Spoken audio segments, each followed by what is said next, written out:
सही वक्त कभी नहीं आता, उन्हें लाना पड़ता है।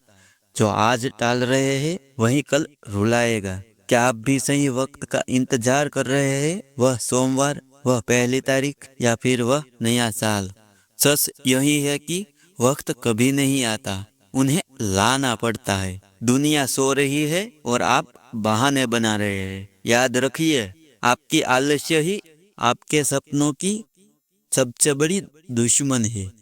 जो आज आप कल पे टाल रहे हैं वही कल आपका सबसे बड़ा अफसोस बनेगा। हारना बुरी बात नहीं है, हार मान लेना बुरी बात है। मंजिल उन्हें ही मिलती है जिद पर अड़े रहते हैं।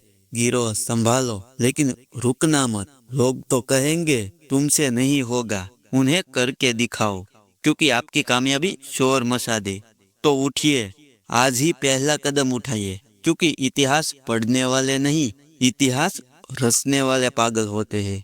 आज से बेहतर कुछ भी नहीं।